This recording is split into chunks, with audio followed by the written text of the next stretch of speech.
सीतानाथ समारंभाम श्रीरामानंदार्य मध्यमाम अस्मदाचार्य पर्यंताम वंदे गुरु परंपराम।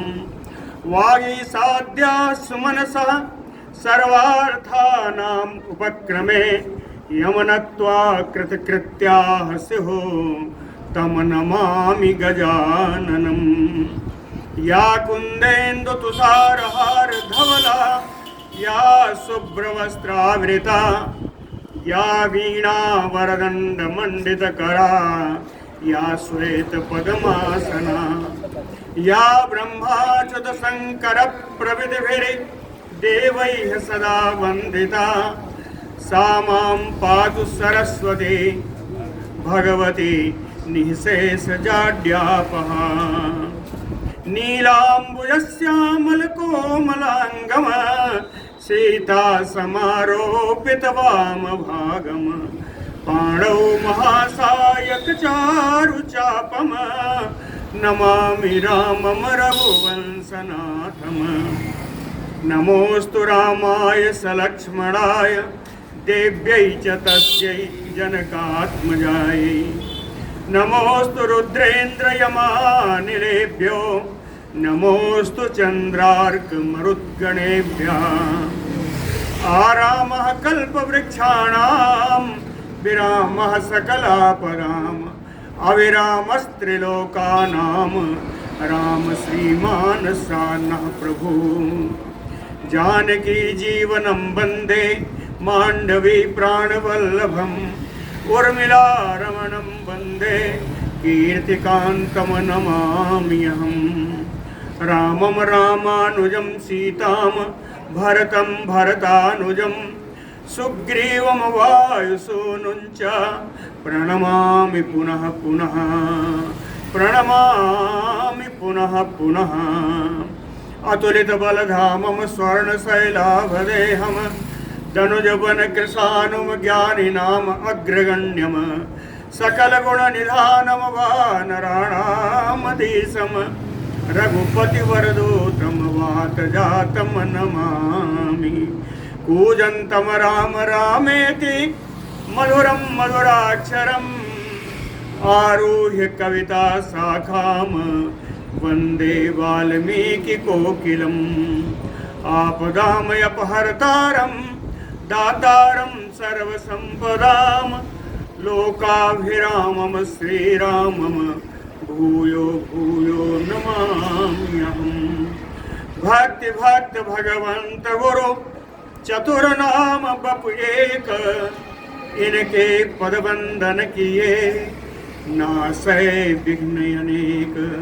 बोलो श्री सीतारामचंद्र जी महाराज की जय।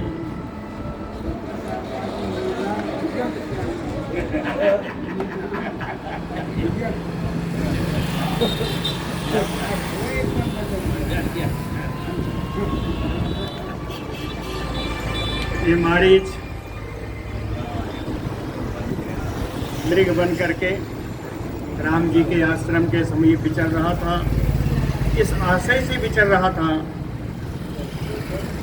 कि सीता जी मुझे की निगर दृष्टि हम पर पड़े, और वो पड़ भी गई। सीता जी उनके लिए बहुत लालायित भी हो गई। राम जी से इच्छा प्रकट की कि इसको ले आइए, ये अंतापुर के लिए अच्छा होगा या हम लोगों के मनोरंजन के लिए अच्छा होगा। मारीच का तो मन ही था कि हमें चलना है। मम पाछे धर धावत धरे सरासन बान। उसने कहा था फिर प्रभु बिलो की हई धन्य नमो समान। आगे चलता है। सीता जी ने जब कहा तो लक्ष्मण जी ने बताया कि ये ठीक नहीं है, ये मारीच ही है, ये माया मृग है। लेकिन राम जी ने उनको समझाया। कहे पश्य लक्ष्मण वैदेह्या स्पृहाम उल्लसिताम इमाम रूप श्रेष्ठतया ही एष मृगो अद्य न भविष्यति। कहे लक्ष्मण पश्य, हे लक्ष्मण देखो, तुम जो कहते हो मान लेता हूँ, ऐसा कहने का भाव है। लेकिन वैदेह्या स्पृहाम उल्लसिताम इमाम, विदेह नंदिनी की जो स्पृहा है, जो इच्छा है कि इस मृग को मैं ले पाऊं या इसका मृग चर्म मुझे मिले, प्राप्त हो, इनकी प्राप्त करने की इनकी इच्छा बड़ी बलवती है।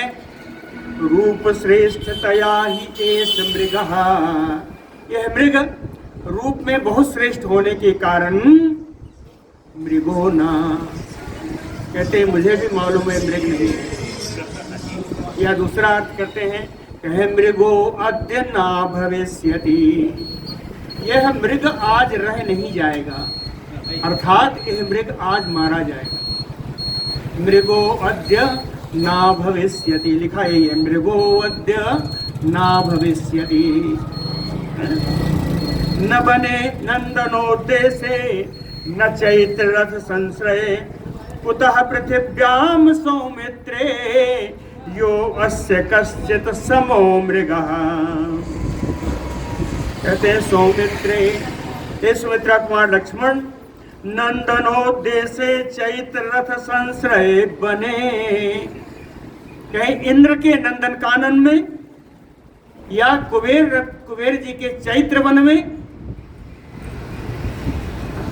नायस्य समो मृगः कश्चित्, कहते हैं नंदन वन में भी और चैत्र वन में भी इस प्रकार का कोई मृग विद्यमान नहीं है। तो जब नंदन वन में नहीं है और चैत्र वन में नहीं है, तो कहते हैं सौमित्रे कुतः पृथिव्याम, तो पृथ्वी में कहां से संभव है।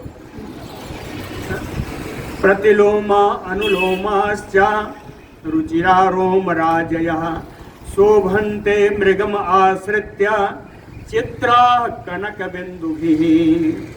कहे रोम राजयः रुचिरा, इसके जो रोए हैं रोम राजी, रोमावलियां, राजी माने पंक्ति, कहे इन रोमावलियां जो इसकी हैं कितनी सुंदर हैं। रुचिरा, कहे सुंदर क्यों है, कहे प्रतिलोमा अनुलोमाश्चा, कुछ तो सीधी खड़ी है कुछ झुकी हुई है।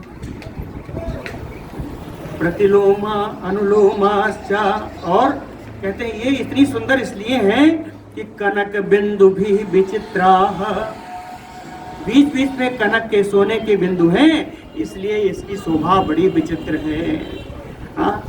कहे इनकी शोभा क्यों हो रही है, कहे मृगम आश्रित्य शोभन्ते, क्योंकि कांचन मृग पर उठी हुई रोमलियां हैं, इसलिए मृग का आश्रय लेकर के इनकी शोभा और बढ़ गई। मृगम आश्रित्य शोभन्ते,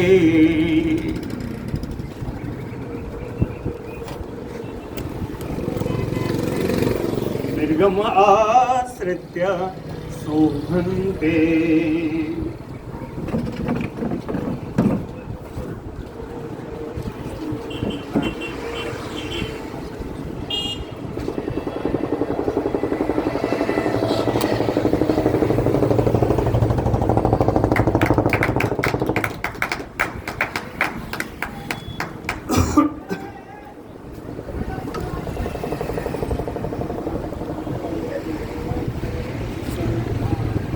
पश्य अस्य जृम्भमाणस्य दीपाम अग्निशिखोपमाम जिह्वाम मुखात् निरस्यन्तीम मेघातयो सतहृदाम।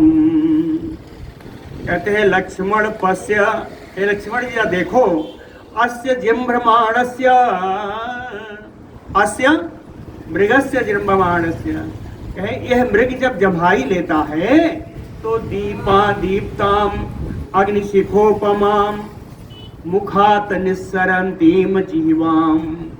दीप्ताम परम प्रज्वलित अग्नि की शिखा के समान, अग्नि ज्वाला के समान, मुखात निस्सरंतीम जिह्वाम, मुख से निकली हुई यह जिह्वा, कहते हैं मेघात यूसत हृदाम, जैसे किसी बादल में बिजली करके वैसे इसकी जीवा इसके शरीर में शोभा दे रही है। मेघात, मेघ एक बड़ा शरीर है ना, तो कहते हैं मेघ के समान इस मारीच के मुख से निकली हुई जिह्वा चमकती हुई बिजली। जिह्वा के बारे में बताया, फिर कहा मसार गलुअर्क मुखा शंख मुक्ता निभोदरा कस्य नाम अनिरूप्यो असो न मनो लोभयेत मृगः। मसार गलु अर्क मुखा, इसका मुख रत्न निर्मित चषक के समान है। मसार गलु रत्न निर्मित चषक, चषक जानते हैं? पान पात्र, पान पात्र को चषक कहते हैं। तो कहते हैं रत्न निर्मित पान पात्र के समान चमकता हुआ सुंदर इसका मुखड़ा है। शंख मुक्ता निभोदरः, शंख और मोती के समान सफेद इसका उदर है। अनुरूप्यो असौ मृगः, अनुरूप्यो असौ मृगः, कहते हैं यह जो मृग है इसका निरूपण नहीं किया जा सकता, अर्थात इसका वर्णन नहीं किया जा सकता, इतना अवर्णनीय है। यह मृग बड़ा ही अवर्णनीय है। अनुरूप्यो असौ कस्य मनो न लोभयेत, ऐसे मृग को देखकर ऐसा कौन है जिसका मन लुब्ध नहीं हो जाएगा। कस्य मनो न लोभयेत, ये सब लक्ष्मण जी को बता रहे हैं। अर्थात कहने का राम जी कह रहे हैं मैं भी समझ रहा हूं कि ठीक है ये कपट मृग है, लेकिन सीता जी ने ऐसा देखा है तो ये शोभाएं हैं इसकी, इन शोभा के कारण कौन है जो लोभित नहीं हो जाएगा। कस्य ना लोभयेत कस्य रूपम इदम दृष्ट्वा जाम्बूनदमय प्रभम नाना रत्नमयम दिव्यम ना मनो विस्मयम ब्रजेत। कहे इदम जाम्बूनदमय प्रभम, यह जो स्वर्ण के समान चमकता हुआ कांति वाला शरीर है। स्वर्ण जाम्बूनदमय प्रभम, स्वर्णमय क्रांति, स्वर्णमय कांति वाला शरीर है। नाना रत्नमयम, अनेक प्रकार के रत्नों का समूह इसमें बिधा हुआ है। दिव्यम, परम अलौकिक है ना। रूपम इदम दृष्ट्वा, इस मृग के इस रूप को देख करके कस्य मनो विस्मयम ना ब्रजेत, किसका मन विस्मय को आश्चर्य को नहीं प्राप्त हो जाएगा। इस तरह अलौकिक मृग है, इसको देखकर सभी का मन विस्मित हो जाएगा। मांस हेतो अपि मृगान विहारार्थम च धन्विनः घ्नन्ति लक्ष्मण राजानो मृगयायाम महाबने। कहते हैं लक्ष्मण, हे लक्ष्मण, राजानो धनविनः, कहे राजा लोग धनुष धारण करके मांस हेतु अपे, मांस के लिए, मांस कहने का अर्थ है मृग का चर्म ही उसका सबसे परार्थ है, सबसे मूल्यवान चीज है। तो मांस से मृग चर्म की लक्षणा कीजिए। तो कहते हैं इनका मृग चर्म पाने के लिए ही राजाना धनवेना, बहुत सारे राजा लोग धनुष धारण करके मृगयायाम विहारार्थम महाबने मृगनान घनंती, शिकार करने के लिए और विहार करने के लिए यानी विचरण करने के लिए इस महावन में आकर के बहुत सारे मृगों को मारते रहते हैं। मृगान घनंती, मृगों को मारते हैं। धनानि व्यवसायेन विचीयन्ते महावने धातवो विविधाश्चापि मणिरत्न सुवर्णिनः। व्यवसायेन विचीयन्ते धनानि, कहे राजा लोग अपने इस शिकार के उद्योग से, शिकार के व्यवसाय से, शिकार के ही व्यवसाय से विभिन्न विभिन्न प्रकार के राजा लोग धनानि विचीयन्ते, धन का भी संग्रह करते हैं। शिकार के उद्योग से ही धन का संग्रह करते हैं। कितने मृगचर्म अपने पास रखेंगे, वो भी बेच देंगे, धन प्राप्त होगा। फिर बताते हैं कि केवल यही धन नहीं है, और धन है। क्या धन है? कहते हैं महाबने धातवो विविधाश्चा अपि मणिरत्न सुवर्णिनः। कहे इस महावन में अनेक प्रकार की धातुएं प्राप्त होती हैं, यहाँ तक कि मणि रत्न और सुवर्ण भी प्राप्त होता है इन वनों में। तो इस प्रकार से उनके धन की वृद्धि होती है। तो कहें ये धन कैसे हैं? कहें तत्सारम अखिलम निरीणाम धनम निचय वर्धनम मनसा चिंतितम सर्वम यथा शुक्रस्य लक्ष्मण। कहते हैं लक्ष्मण, निचय वर्धनम, अपने कोष, निचय मैंने कोष, अपने कोष की वृद्धि करने के लिए नृणाम अखिलम धनम सारम इदम, मनुष्यों को संपूर्ण धन का तत्व रूप धन तो यही है। भाई मणि सुवर्ण रत्न आदि से ज्यादा सार क्या होगा? धनों का विभिन्न धातुओं से ज्यादा सार क्या होगा? कहते हैं सार रूप तत्व रूप जो धन है वो राजा लोग इन्हीं वनों से प्राप्त करते हैं। तो तत्सारम अखिलम निरीनाम धनम निचय पर धनम, इसी धनों से उनके कोष की वृद्धि होती है। एक उदाहरण दिया, कहे यथा शुक्रस्य मनसा चिंतितम सर्वम। शुक्रस्य, शुक्र उसको कहते हैं जो ब्रह्म भाव को प्राप्त हो गया। कहे अपनी तपस्या से, अपनी आराधना से, अपनी योग साधना से जो ब्रह्म भाव को प्राप्त हो चुका है, वो व्यक्ति, वो तपस्वी व्यक्ति, वो मनस्वी व्यक्ति, मनसा चिंतितम सर्वम, कहे मन से विचार करने पर, मन से जिस वस्तु के लिए चिंतन करते हैं वह वस्तु उन्हें प्राप्त हो जाती है। तो मन से चिंतन करने वाला इच्छित वस्तु प्राप्त करते हैं। जिस प्रकार ब्रह्म भाव को प्राप्त मुनि तपस्वी आदि, उसी प्रकार राजा लोग यहाँ वन में आकर के मणि सुवर्ण आदि के रूप में अपने तत्व का, अपने धन का तत्व रूप प्राप्त करते हैं। अर्थी एन अर्थ कृत्येन संव्रजति अविचारयन् तम अर्थम अर्थ शास्त्रज्ञाः प्राहु अर्थ्या सुलक्ष्मण।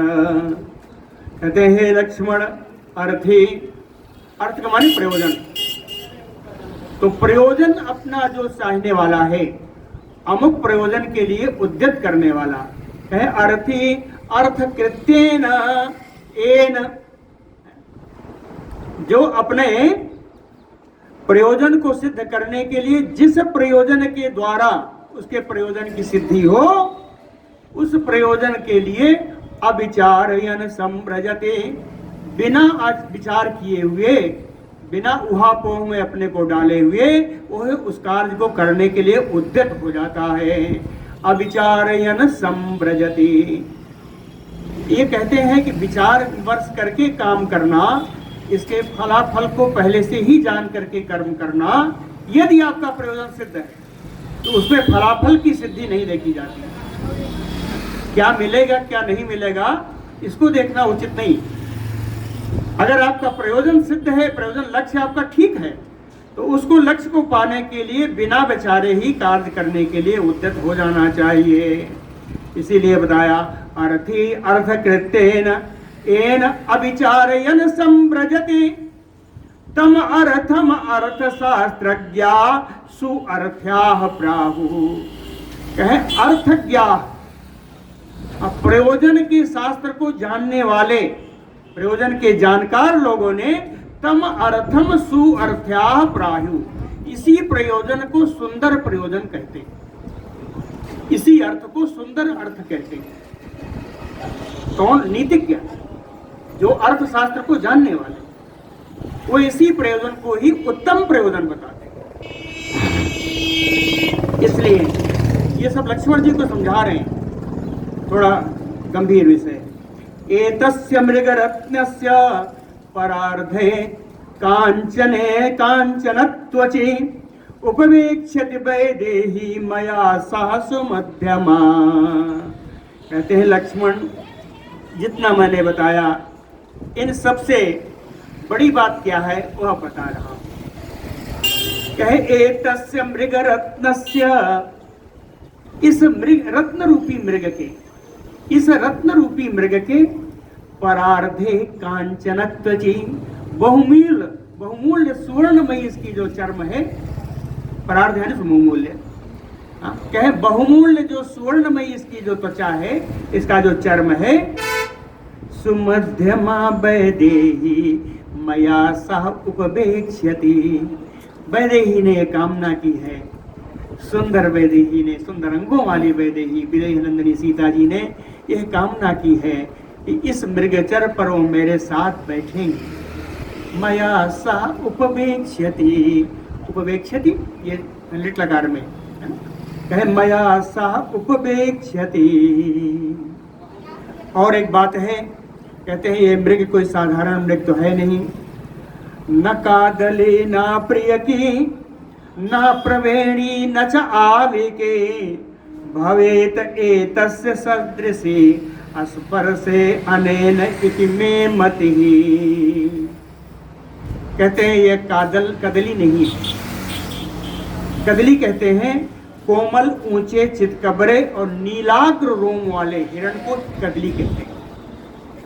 नीलाग्र रोम, जिसका अग्रभाग नीला हो, ऐसे रोम वाले हिरण को कदली हिरण की संज्ञा है ना। और प्रियकी भी एक हिरण की जाति है। ये कैसा है, क्या है, ऊंचा चिकना होगा, बाल इसका चिकना होगा और सघन, ऊंचे सिघने, ऊंचे सघन और चिकने बाल वाले जो मृग हैं उनको कहते हैं प्रियक। तीसरा आया प्रवेणी, ये उत्तम जात के बकरे कहे जाते हैं। उत्तम जात का जो बकरा होता है उसको प्रियक कहते हैं। आविकी का अर्थ शाब्दिक है भेड़, आदमी माने भेड़ है ना। तो कहे कदली जात के हिरण हो या प्रियक जात के हिरण हो या उत्तम जात का बकरा हो या भेड़े हो, कहे एतस्य सदृशी अस्पर्शेन ना भवेत। कहे ये सब इस मृग के कोमल स्पर्श के समान, इन सब का स्पर्श भी उतना कोमल नहीं है। राम जी कहते, बाद में कहते क्या है, कहे इति मे मति, कहे ऐसा मेरा मानना है।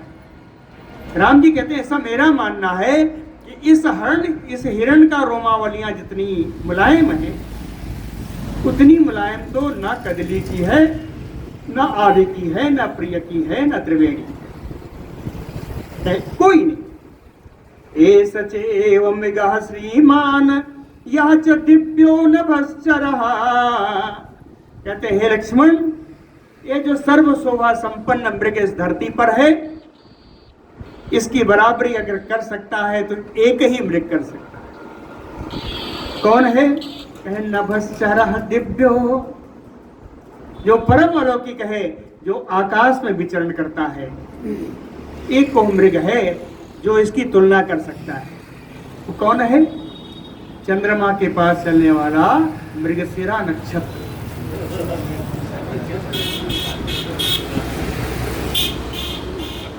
कहते हैं एक ये मृग है या एक ओ मृग है ना। उभौ एतो मृगव दिव्यो, कहते हैं ये दोनों मृग बड़े अलौकिक हैं। उभौ एतो मृगो दिव्यो, नाम दिया, कहे तारा मृग मही मृगौ। पहला वाला तारा मृग है, वो नक्षत्र लोक में विचरण करता है। दूसरा वाला मही मृग है, क्योंकि पृथ्वी पर विचरण करता है। तारा मृग मही मृगौ, यदि वा अयम तथा यत माम भवेत बदसि लक्ष्मण माया एषा राक्षसस्य इति कर्तव्यो अस्य बधो मया। कहते हैं लक्ष्मण, यत माम भवेत बदसे, कहते हैं लक्ष्मण, ये जैसा तुम कह रहे हो ये वैसा ही हो। तो यदि वा अयम तथा, यदि ये वैसा ही हो जैसा तुम कह रहे हो। कैसा कह रहे हो, कहे माया ऐसा राक्षसस्य इति, कहे ये राक्षस की माया स्वरूप माया मृग है। कहते हैं अगर ये माया मृग है जैसा तुम कह रहे हो तो भी कर्तव्योऽस्य बधो मया, तब भी मेरे द्वारा इसका वध होना ही मेरा कर्तव्य है, मुझे इसका वध करना ही चाहिए, है ना? क्यों वध करना चाहिए? कहे एतेन ही नृशंसेन मारीचेन अकृतात्मना बने विचरता पूर्वम हिंसिता मुनि पुंगवा। कहे एते अकृतात्मना नृशंसेन मारीचेन, इस पापी क्रूर नीच मारीच के द्वारा पूर्वम पहले विचरता बने वन में विचरण करते करते मुनि पुंगवाह हिंसिता, न जाने कितने श्रेष्ठ मुनियों के इसने हिंसा की है, उनको मार डाला है, तब तो ये वध करने योग्य है ही, है ना? चाहे उत्थाय बहवो अनेन मृगया, चाहे मुनि ही नहीं और लोगों को मारा है, केवल मुनियों ऋषियों को ही नहीं औरों को मारा है। और कौन मारा है? कहे उत्थाय बहवो अनेन मृगयायाम जनाधिपा निहता परमेश्वरः तस्मात् बध्यातु अयं मृगः। जनाधिपा बहवो, बहुत सारे राजा, परमेश्वरः, जो बड़े बड़े धनुष लेकर के आए थे, बड़े बड़े राजा मृगयायाम, शिकार करने के लिए जब इस वन में आए, इस महावन में आए, तो उत्थाय अनेन मारीचेन, तो उठ करके इसी मारीच के द्वारा निहता, वे राजा भी मार दिए गए, वे राजा भी इसके द्वारा मार दिए गए हैं। कहे बध्यातु अयं मृगः, इस कारण से भी यह मृग वध करने के योग्य है, बध्या, ये वध करने के योग्य है। पुरस्तात् ही, कहते हैं एक उदाहरण दिया कि ये मृग वध करने के योग्य क्यों है? कहे पुरस्तात् ही वातापि परिभूय तपस्विनः उदरस्थो जुजान हन्ति स्वगर्भो अश्वतरीमयो।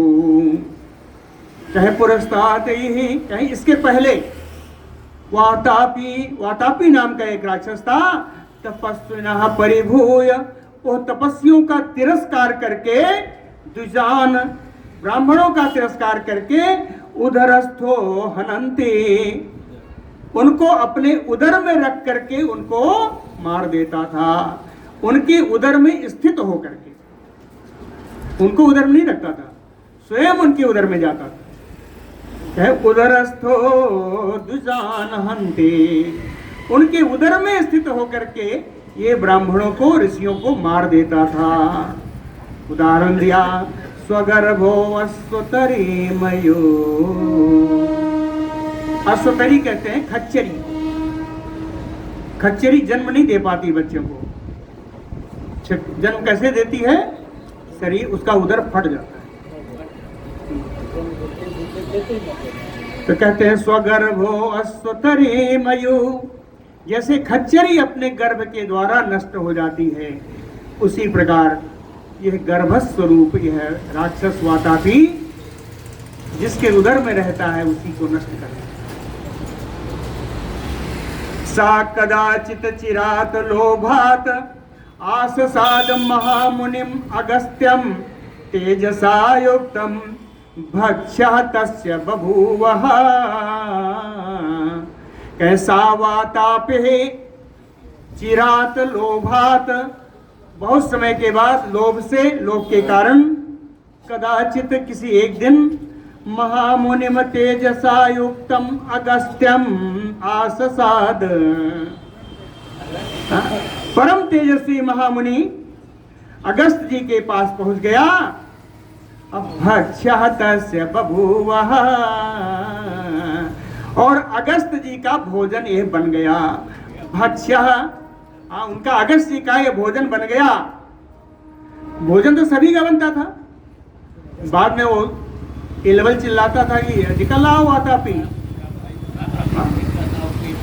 एलवल का दो नाम है, उसको आतापी भी कहते हैं, एलवल भी कहते हैं। हाँ, तो कहें जब वो लेवल चिल्लाता कि निकल आओ, तब ये पेट फाड़ करके निकल आता था। लेकिन आज स्थिति दूसरी है। अगस्त जी के उधर में गया है तो समुत्थाने च तत्रूपम कर्तुकामम समीक्षताम, उनके उधर में ही अपने स्वरूप में आने की जब इसने प्रार्थना की, इच्छा की, तो समीक्षतम, उसी वातापी को देख करके भगवान अगस्त्य उस्मयित्वा इदम वातापिम अब्रवीत। अगस्त भगवान मुस्कुरा करके वातापी से कहते हैं, तो या अभिगण्य वातापे परिभूताश्च तेजसा, कहते हैं वातापे अभिगण्य तो या तेजसा परिभूताश्च, किसको? जीवलोके द्विज श्रेष्ठा, कहते हैं वातापे तुमने बिना विचार किए हुए, अभिगण्य बिना विचार विमर्श किए अपने तेज का आश्रय लेकर के जीवलोके, इस संसार में द्विजश्रेष्ठा परिभूता, श्रेष्ठ ब्राह्मणों का तुमने तिरस्कार किया, उनका वध किया। तस्मात् जराम गतः असे, इस कारण से आज मेरी जठराग्नि ने तो उसको पचा डाला है। जराम गता मयसी, इस कारण से तुमने बड़ा अपराध किया है, इस कारण से मेरी जठराग्नि ने आज तुझे पचा दिया, तो समाप्त हो चुका है। तदरक्षो न भवेत एव वातापि यु लक्ष्मण मत विधम यो अति मन्नेत धर्म नित्यम जितेंद्रियम, कहते हैं लक्ष्मण, हे लक्ष्मण, अगस्त जी महाप्रतापी थे, महामुनि थे, उनके सामने वातापी की नहीं चली। कहे मत विधम धर्म नित्यम जितेंद्रियम, तो मेरे समान जो नित्य धर्माचरण करने वाला है, जिसने हमेशा इंद्रियों को अपने नियंत्रण में रखा है, यो अतिमन्नेत, जो मुझ पर आक्रमण करेगा, वातापि यो रक्षो न भवेत एव, तो वातापी के समान राक्षस भी आज वापस जिंदा नहीं रहेगा। अगस्त जी महाप्रतापी थे, तो मैंने भी तो नित्य धर्माचरण किया है, मेरी भी तो इंद्रियां नियंत्रित हैं। अगर अगस्त जी ने वातापी को मार दिया है, तो क्या मेरे सामने ये टिक पाए? ऐसा लक्ष्मण से। भवतः तो अयम वातापि अगस्तेन यो मां गतः इह त्वम भव सन्नद्धो यंत्रितो रक्ष मैथिलीं, कहते हैं त्वम सन्नद्धो यंत्रितो भव इह, हे लक्ष्मण तुम यहीं पर कवच धारण कर लो, अपने अस्त्र शस्त्र सब धारण कर लो, और रक्ष मैथिलीं, मिथिलेश किशोरी सीता जी के तुम रक्षा करना। वातापि अगस्तेन यो, अगस्त के द्वारा जिस प्रकार वातापी मारा गया, माम भवेतः तो अयम गतः, मेरे द्वारा यह मारीच भी मारा जाएगा। तुम केवल एक काम करना, जानकी जी की रक्षा करना, तुम्हें जानकी जी की रक्षा करना है। प्रभु लक्ष्मण नहीं कहा समुझाई, अभिरत विपिन निशिचर बहु भाई, असीता केरी करहु रखवारी, बुद्धि विवेक बल समय विचारी। ऐसे तुम्हें तो यही करना है, मैं तो जा रहा हूं। अस्याम आयत्तम अस्माकम यत् कृत्यम रघुनंदन, अहम एनम बधिष्यामि ग्रहिष्यामि अथवा मृगम, चाहे अस्माकम यत् कृत्यम रघुनंदन, हे रघुनंदन लक्ष्मण जी, हम लोगों का जो इस समय कार्य होना चाहिए वो कार्य यही है। क्या कार्य है? कहे अस्याम आयत्तम, अस्याम जानक्याम, आयत्यम पराधीनम, कि इस समय जो मेरा लोगों कार्य है वो जानकी की इच्छा के अधीन है। जनक नंदिनी जानकी जी की इच्छाओं का सम्मान करना ही हम लोगों का कार्य है। और इसके लिए अहम एनम पदेश्यामि अथवा ग्रहेश्यामि एनम मृगम, कहे इस मृग का या तो मैं वध कर दूंगा या इसे पकड़ कर लाऊंगा। जानकी जी की ही कामना है, इसलिए हमारा यही कर्तव्य है। यावत गच्छामि सौमित्रे मृगम आनयितुम द्रुतम पश्य लक्ष्मण वैदेह्या मृगत्वचि गताम स्पृहाम, वैदेह्या मृगत्वचि गताम स्पृहाम। जनक नंदिनी सीता जी का मन, सीता जी का हृदय, सीता जी की इच्छा इस मृगचर्म को पाने में।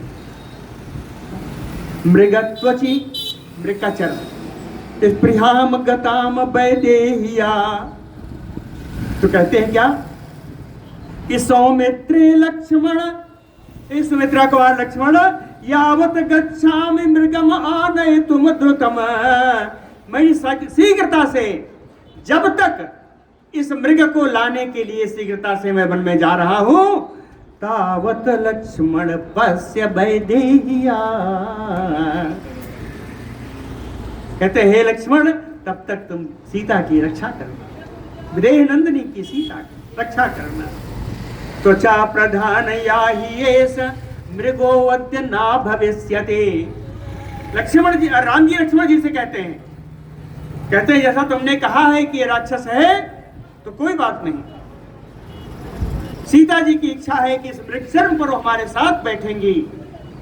तो त्वचा प्रधान याहि एष, इस मृग की त्वचा यानी मृगचर्म प्रधान रूप से मुझे पाना है। मृगोवद्य ना भविष्यति, यह मृग तो वास्तव में आज नहीं रहेगा,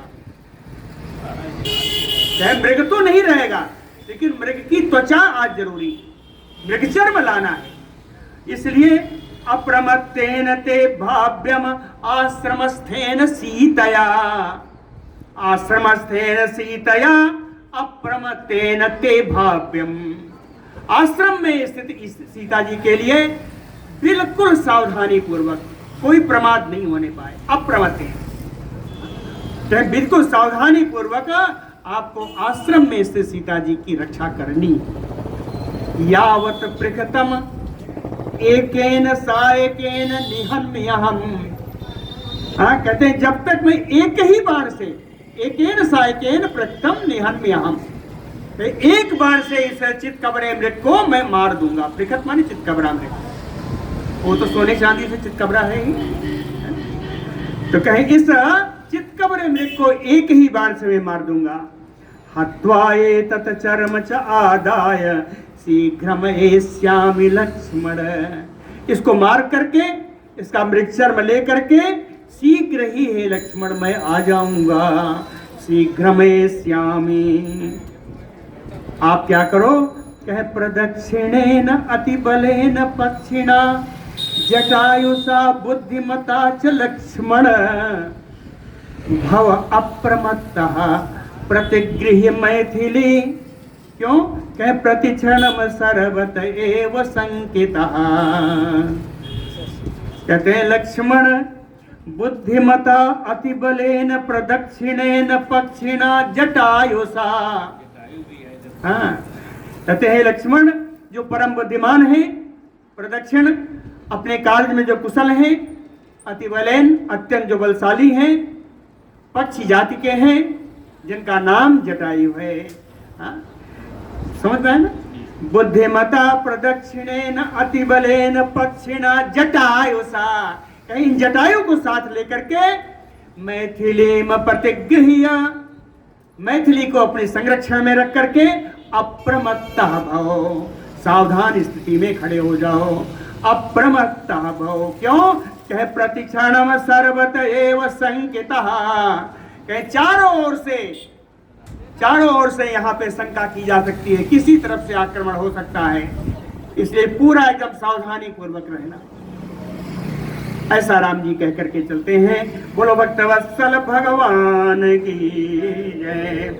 तथा तु तम समादिश्य भ्रातरम रघुनंदन बबंध असिम महातेजा जाम्बूनदमयत सरुम रघुनंदन भ्रातरम तम लक्ष्मणम समादिश्य। रघुकुल को आनंद प्रदान करने वाले श्री राम जी अपने भाई लक्ष्मण जी को इस प्रकार आदेश दे करके जाम्बूनद मयत सरुम असिम, सरुम माने मुट्ठी, सोने की बनी हुई मुट्ठी वाली तलवार, जाम्बूनद मयत सरुम असिम बबंध, है ना, सोने की मुट्ठी जिसमें लगी है उस तलवार को अपने कमर से उन्होंने बांधा और बांध करके चले। ततः कहे तलवार तो बांध ली, और लेना है क्या? कहे ततः त्रिविनितम चापम आदाय आत्म विभूषणम आबद्य चा कपालौ दो जगाम उदाग्र विक्रम। कहे उदाग्र विक्रम परम पराक्रमी राम जी। तथा इसके बाद त्रिविनतम, तीन जगह से झुका हुआ, बीच में झुका है, ऊपर नीचे झुका है, तीन जगह से झुका हुआ, आत्म विभूषणम चापम आदाय, कहते हैं उनका स्वयं के आभूषण स्वरूप उस धनुष को लेकर, राम जी का आभूषण स्वरूप आत्म विभूषणम चापम आदाय। कहते हैं राम जी जब धनुष ले लेते हैं तो सज जाते हैं, और क्या स्वरूप है मेरे धनुषधारी राम। कह चात्म विभूषणम चापम आदाय, धनुष को तो ले लिया और दो कपालो आबद्ध चा जगाम, दो तुणीर तरकस, दो तरकस उन्होंने बांध लिया, दोनों पीठों पे, दोनों कंधों पे दो तरकस बांध लिया, धनुष ले लिया, तलवार बांध ली, और कहते हैं जगाम, चल दिए। कहाँ चले? कहे तम बन्य राजो राजेंद्रम आपतंतम निरीक्ष वै बभूव अंतरहितात्रा सात पुनः संदर्शने अभवत। राजेंद्रम आपतंतम निरीक्ष, मेरे राजा राम जी को आता हुआ देख करके, राजेंद्रम राजा राम जी है ना, राजेंद्रम आपतंतम निरीक्ष वन्य राजम, वन में रहने वाले हिरणों का राजा, मृगराज, सोने का बना है, कहे वन्य राजो, राजा राम जी को आते हुए देख करके वो वन में रहने वाले मृगों का राजा स्वरूप, वो झूठा कांचन मृग, त्रासात अंतरहिता बभूव, राम जी के डर से वो छिप गया, त्रासात अंतर बभूव पुनः संदर्शने अभवत। कुछ देर के बाद फिर प्रकट हुआ, बद्ध असि धनु आदाय प्रदुद्रावयतो मृगः, कहते राम जी बद्ध असि, तलवार बांध करके, धनु आदाय, धनुष लेकर के, यतो मृगः प्रदुद्राव, जिस तरफ से मृग जा रहा था उसके पीछे राम जी दौड़े। तम अस्म पश्यत रूपेण द्योतयन्तमयु अग्रतः, आगे आगे वो जा रहा था, जिस जिस रास्ते से जा रहा था उस रास्ते को प्रकाशित करते हुए जा रहा था। हाँ, अपने नाना प्रकार के मणि रत्नों के द्वारा मार्ग प्रकाशित होता जा रहा था। पश्यत रूपेण द्योतयन्तम अग्रतः तम अवेक्ष अवेक्ष धावंतम धनुष पाणि महाबने, उस विशाल वन में धनुष पाणि राम अवेक्ष अवेक्ष धावंतम, धनुषधारी राम जी को देख देख करके पीछे देख लेता, फिर आगे भागता, कहे अवेक्ष अवेक्ष धावंतम अतिवृत्तमयो उत्पातात लोभयानम कदाचन, कभी कभी तो इतना उछल करके कितना दूर चला जाता कि वो दिखाई पड़ना बंद हो जाता। लेकिन तान लोभयानम कदाचन, कभी कभी उनको राम जी को लुब्ध करता हुआ कि मैं बिल्कुल पास में हूँ, लो पकड़ लो, कह लोभयानम, उनको लुप्त करता हुआ कि मैं बिल्कुल पास में हूं, उनके पास आ जाता। संकेतम तो समुद्र भ्रांतम उत्पतंतम यो अंबरम। जब राम जी पास में आने लगते तो शंका के कारण बड़ा घबरा जाता। संकेतम समुद्र भ्रांतम, उद्भ्रांत यानी घबरा जाता। उत्पतंतम यो अंबरम, और आकाश में उछल जाता, आकाश में उछल जाता। अदृश्यमानम अदृश्यम चा, और आकाश में उछलता तो दिखाई पड़ता, लेकिन उछल करके नीचे बने देशे सुके सुचित अदृश्यम, उसी वन में किसी स्थान में छिप करके अदृश्य हो जाता। कहें किस प्रकार अदृश्य होता? शारदम चंद्रमंडलम संबीतम छन्नाभ्रयो, जैसे शारदीय चंद्रमा आकाश में बिखरे हुए बादलों में छिप जाता है। संबीत यानी छिप जाता है, अभ्र माने बादल। कहें उन बादलों के बीच में जिस प्रकार शारदीय चंद्रमा छिप जाता है, उसी प्रकार वो वन में छिप जाता था। मुहूर्तात एव ददृशे, एक घड़ी रुक करके, दो घड़ी रुक करके फिर वो दिखाई पड़ता। मुहूर्तात एव ददृशे मुहुः दूरात प्रकाशते, और फिर से इतनी तेज भागता कि फिर वो दूर दिखाई पड़ता। मुहुः दूरात प्रकाशते, कहे दर्शन अदर्शनेन एव सो अपाकर्षत राघवम। इस प्रकार लुकते छिपते, छिपते दिखते, दर्शन अदर्शनेन एव सो अपाकर्षत राघवम, वो रघुनंदन राम जी को काफी दूर ले गया। दूरम आश्रमस्य अस्य मारीचो मृगताम गतः, आश्रमस्य अस्य रामस्य दूरस्य मारीचो मृगताम गतः। मारीच मृग रूप में हुआ मारीच, मृग रूप वाला मारीच राम जी के आश्रम से राम जी को काफी दूर खींच ले गया। कबहु निकट पुनि दूर पर आई, कबहु क प्रगटहि कबहु छपाई। अप्रगटत दूरत करत छल भूरी, यही विधि प्रभु ही गयो लई दूरी।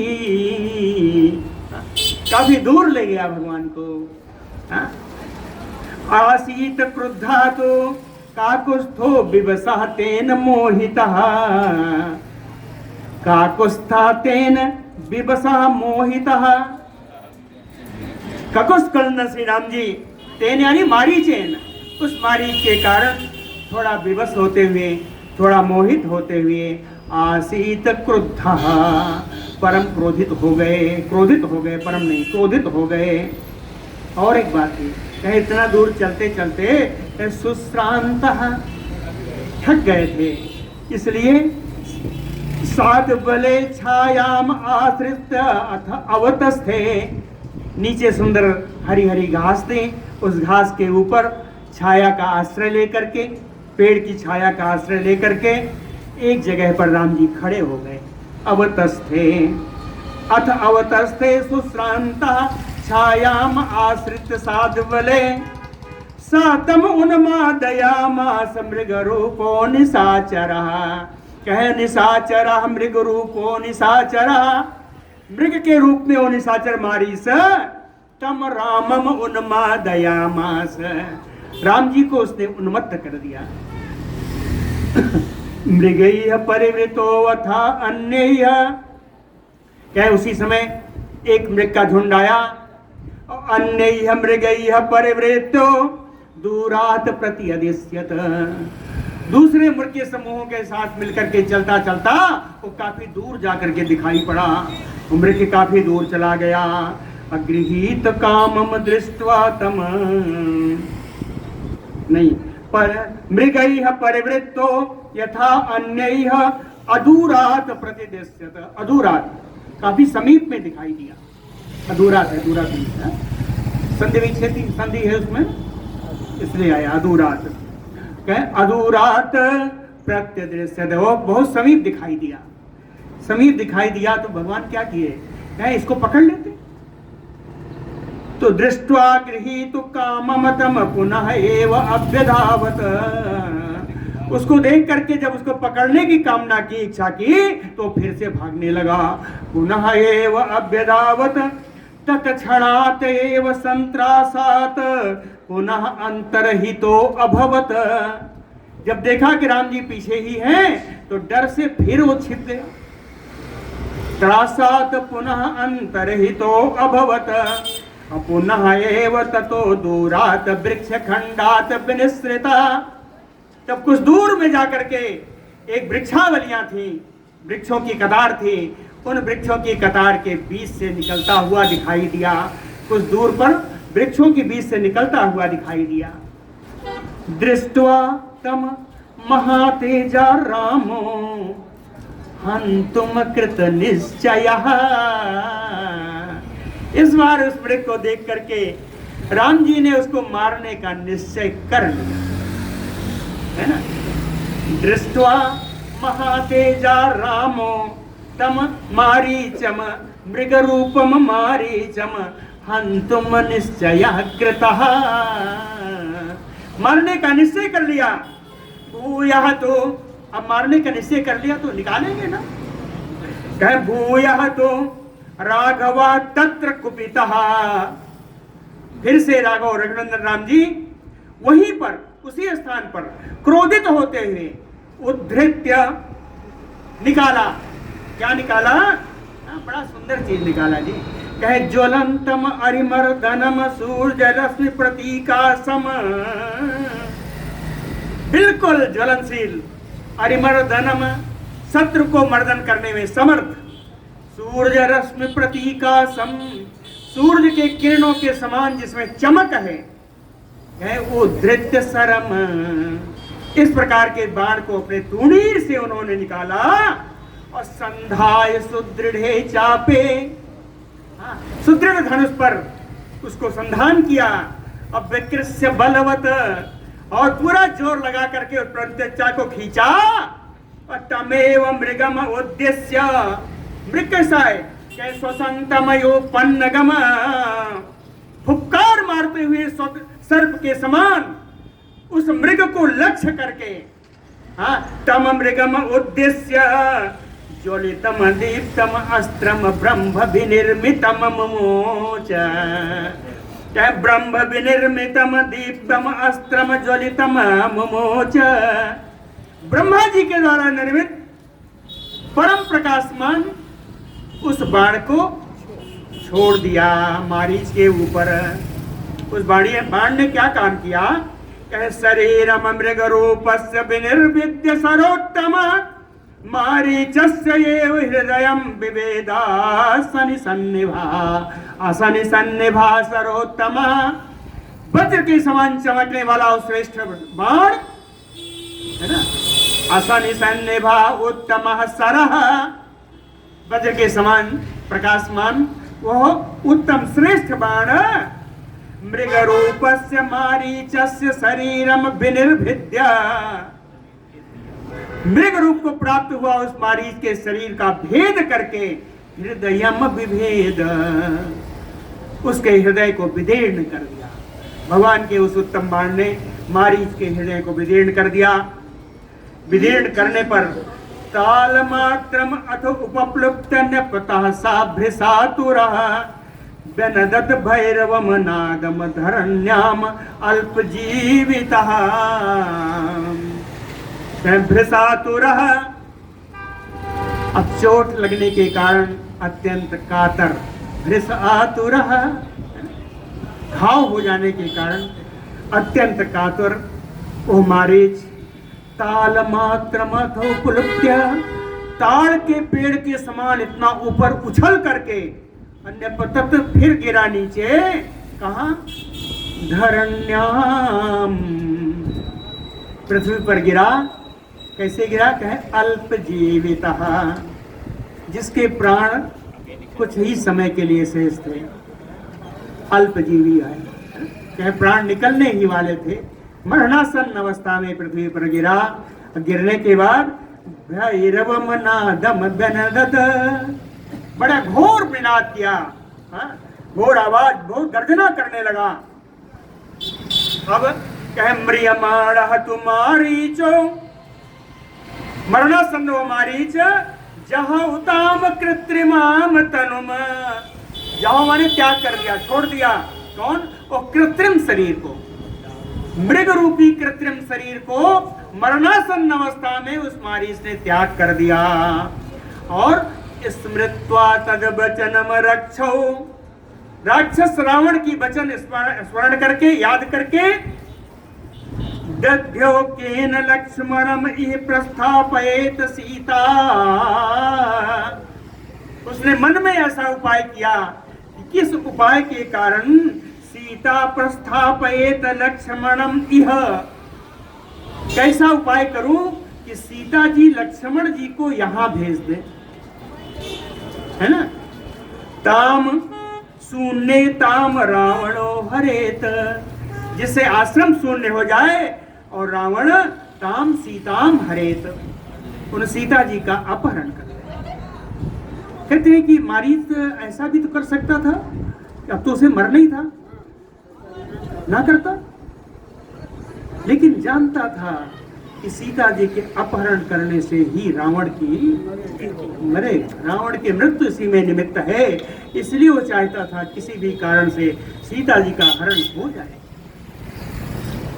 कि उसने मुझसे इस तरीके का काम करवाया है तो इसकी भी मृत्यु निश्चित होनी चाहिए। तो मृत्यु का निमित्त बनना सीता हरण है। सा प्राप्त कालम आज्ञाय चकार चाततः स्वनम, उसने कहा समय आ गया है, ये रावण की आज्ञा के अनुसार मैं वैसा स्वर निकालूं। कहा चकार चाततः स्वनम, वैसी आवाज उसने निकाली। कैसी आवाज है? कह राघवस्य एव सदृशम, राम जी के आवाज के समान आवाज निकाली। आवाज में कहा क्या? कह हा सीता लक्ष्मणेति चा, हा सीता हा लक्ष्मण, ऐसा कह करके उसने वो आवाज निकाली राम जी की आवाज में। तेन मर्मण निर्विद्धम सरेण अनुपमेन ही, मृग रूपम तु त्यक्त्वा राक्षसम रूपम आस्थितः, अनुपमेन सरेण मर्मण निर्विद्धम, तेन अनुपमेन सरेण, उस अनुपम बाण के द्वारा, उस अनुपम बाण के द्वारा विद्ध हो जाने से उसका मर्म स्थान वृद्ध हो जा, मर्मण निर्विद्धम, मर्म स्थान विद्ध हो जाने से मृग रूपम त्यक्त्वा राक्षसम रूपम आस्थितः, मृग रूप का त्याग करके वो राक्षस रूप में आके स्थित हो गया। राक्षस रूप भी मृग के बराबर नहीं था। कैसा था?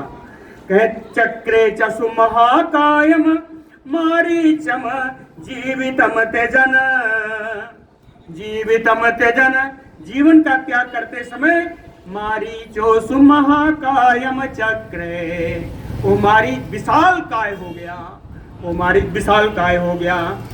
तम भीम दर्शनम राक्षसम भूमम पतितो दृष्ट्वा, उस भयानक दिखने वाले राक्षस को भूमि पर, जमीन पर गिरते हुए देख करके, इतने नहीं था, रुधिर से टांगम, रक्त से लथपथ शरीर वाले उस भीमकाय को शरीर पर, अरे जमीन पर गिरते हुए देख करके, और भी था चेष्टमानम महीतले, पृथ्वी पर पड़ करके छटपटाते हुए उस मारीच को देख करके रामो, राम जी लक्ष्मण से बचा स्मरण। अब राम जी को लक्ष्मण की बातें याद आई कि ये वास्तव में राक्षस था। लक्ष्मण जी ने बताया था, कह लक्ष्मण बचो स्मरण, लक्ष्मण से बचा स्मरण, मनसा सीता जगाम। लक्ष्मण जी का बातों का स्मरण करते हुए मन से उन्होंने सीता जी के लिए चिंता की। सीता जी का चिंतन करने लगे कि मारीचस्य तु माया ऐसा पूर्वोक्तम लक्ष्मणेन तु, तत् तथा ही अभवच्च अद्य मारीचो अयम मया हतः। कहे माया ऐसा पूर्वोक्तम लक्ष्मणेन तु। कहे लक्ष्मण जी ने पहले ही कहा था, लक्ष्मणेन पूर्वोक्तम, लक्ष्मण जी ने जैसा पहले कहा था कि मारीचस्य माया ऐसा, यह मारीच की माया है। तथा ही अभवत, कहे जैसा लक्ष्मण ने कहा था वैसा ही मैंने यहाँ पाया, लेकिन कोई बात नहीं। कहे अद्य मारीचो अयम हतः, हाँ उसके कारण ही यह मारीच आज मारा तो गया। हासीते लक्ष्मण इति एवं आकृष्य तो महास्वनम। तब राम जी ने विचार किया कि हा सीता हा लक्ष्मण कहते हुए ऐसा चित्कार करते हुए लक्ष्मण मरा। कहे अरे ये मारीच मरा।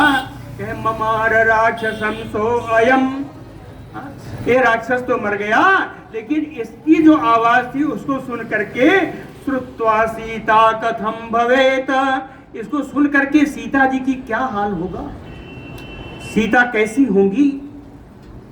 श्रुत्वा सीता कथम भवेत लक्ष्मण च महाबाहु काम अवस्था गमेष्यते। और विशाल भुजाओं वाले लक्ष्मण जी भी किस अवस्था को प्राप्त हुए होंगे। इत संचिंत धर्मात्मा रामो हृष्ट तनूरुहा।